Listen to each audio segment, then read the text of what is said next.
these prompts are off limits. Cannot say anything that's like, write this paper for me. You would have to break it down into sections.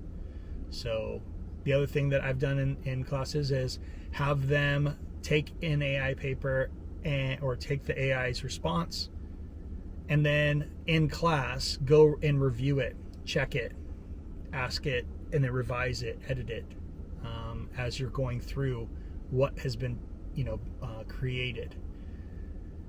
And we're able to talk about what the AI came up with and how is it different than what's in our text. Now this is, I know this is some of y'all, I like to share what I do in my class, because if you are an innovative teacher, you may be looking at, well, he's doing this, then maybe I could do it this way in my class, just to get you thinking. I mean, ultimately, that's all I'm really trying to do. I mean, not say that what you're doing is wrong. What I'm saying is that AI is not going away. It's going to be integrated into learning. And those of you who are helping your students at this early adoption stage will allow them and give them tools that when they move into the workforce, they are going to be highly sought after, because they already have this skill that most employers have no idea how to use or how to implement. And it's even changing even more. Let me give you another example. In my ChatGPT last month,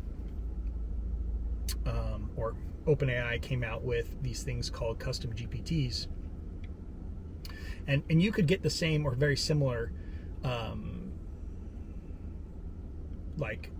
item. You could create in a conversation a custom response by limiting the GPT or the ChatGPT's like the information that you want it to go look for.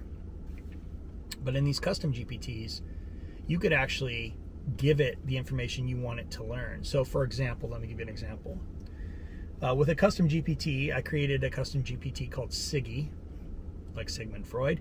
And for my Psych 1 students, we use an open educational resource from OpenStax Text called Psychology 2nd Edition. I can get that book for free. It's a PDF, and I uploaded it to Siggy, and I said, this is what you're learned. This is what I want you to reference when questions come in. Now, I teach online. I also teach face-to-face. I also teach hybrid, which is 1 day face-to-face, 1 day remote. And my students, they turn all their assignments in online through Canvas. And so a lot of my students believe that just because it's online and they can access the course online 24/7, that I am available 24/7, which I am not. So after 5 o'clock, sometimes I respond to emails, but in general, I'm not checking everything every single minute. Not that I do that before 5 o'clock, but I'm more available. If I got an email, I would see it. In general, what happens is students are working, college students, right? I've been there, maybe you've been there, but college students wait till the last minute in order to turn in their papers. Whatever happens, we all work on deadlines. A lot of people work on deadlines, and so most of us don't work way ahead. So it says it's due at 11:59. So they have a question when they're finally pick it up and finally start doing the work at 10 o'clock at night. And their questions about the assignment they need to turn in 2 hours. Well, I am not available at that time, but Siggy is. And I've also uploaded in this custom GPT our rubrics for assignments, the assignment, all of the assignment descriptions, all the assignment rubrics. I've uploaded the syllabus. I've also uploaded the textbook, as I said.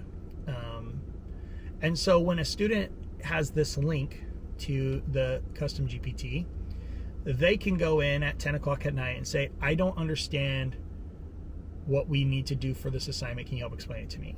And Siggy will give them a more detailed explanation. And in fact, in the custom settings that I have for Siggy, I've also give him some parameters of what kind of responses that he can give. One, I say don't overtly give the answer like for a question on an assignment.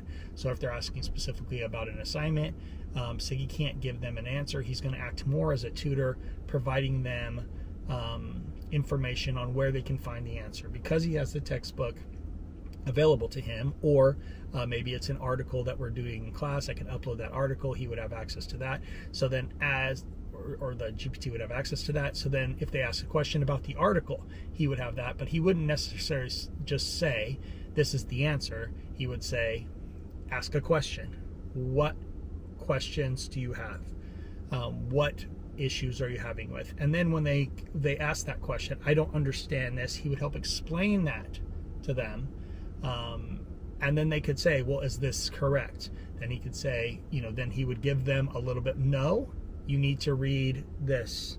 No, look on page this. No, look in paragraph this, and then ask me some questions. So it's not a question. He's not going to provide, just like I wouldn't necessarily.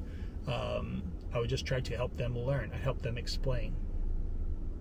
And he can do this, 24/7. So it's like a TA, or a teacher's assistant that is there knows all the lectures. You can upload lecture notes, PowerPoints, as long as it's a PDF. If you can, I mean, it's pretty cool. And students are just the main issue is that this only is available for the premium users that pay $20 a month. So access is part of the issue, but I'm working with our college to just give it a trial, and what students are using this right now. Well, I have a test group of students that I had a free trial available, and so I've had 5 or 6 students and a couple of instructors test out these GPTs and see, and that's how we've modified. Initially I didn't have the restriction of giving answers, and so I had students just say, well, if I asked it for the answer, it just gave me the answer. If I copied a question from a test or a quiz, it would just give me the answer. And so I had to adjust the prompting for this GPT in order to limit that happening. Does it happen sometimes still? Because students are, I've had students try to manipulate that. Yeah, but in most cases, students are just looking for a little explanation. And in general, the other thing that I can do is I just ask my students that when you get a response from Siggy, can you copy the chat for me so I can check it out? I just want to see how it's interacting so that I can make adjustments on my side. So kind of a different way to use those custom GPTs, especially in teaching.